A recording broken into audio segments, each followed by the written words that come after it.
நிறைய பேருக்கு நீங்கள் உதவி செய்யணும்னு நினைக்கிறீங்க, ஆனாலும் உங்களால் உதவி செய்ய முடியல.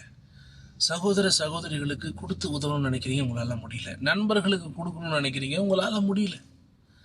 ஏன்னா நமக்கே இல்லாத ஒரு நிலைமையில வேற ஒரு உதவியை நம்மால செய்ய முடியாத ஒரு சூழலால இக்கட்டான நிலைமையில நம்ம இருக்கிறோம். உண்மையா இல்லையா? இந்த இரவு ஆண்டவர் அந்த நிலைமையை மாற்றுவார். ஒரு ஆமேன்னு சொல்லுங்களேன். சீயோன்ல தாவீது ஆசீர்வாதத்தை என்ன பண்ணாரா? 2 சாமுவேல் 6ஆம் அதிகாரத்துல பகிர்ந்து கொடுத்தார். சில நேரத்துல பகிர்ந்து கொடுக்கிற ஒரு கையா நம்ம கை இருக்காது பாருங்க. எல்லாரையும் பார்த்து ஏங்கிக்கிட்டு இருக்கிற கையாகவே நம்ம கை இருக்கக்கூடாதுங்க.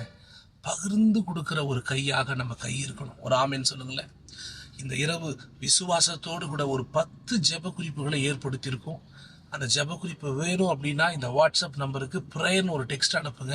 நான் அந்த ஜெப குறிப்பை உங்களுக்கு அனுப்புகிறேன். நம்முடைய வாழ்க்கையில் நம்ம கையின் பிரயாசத்தை நம்ம அனுபவிக்கணும், மற்றவங்களுக்கும் பகிர்ந்து கொடுக்கணும். அப்படிப்பட்ட காரியத்தை நம்ம வாழ்க்கையில் ஆண்டவர் செய்யணும்னு சொல்லி இந்த இரவு நல்லா ஜெபம் பண்ணிட்டு படுப்போம்.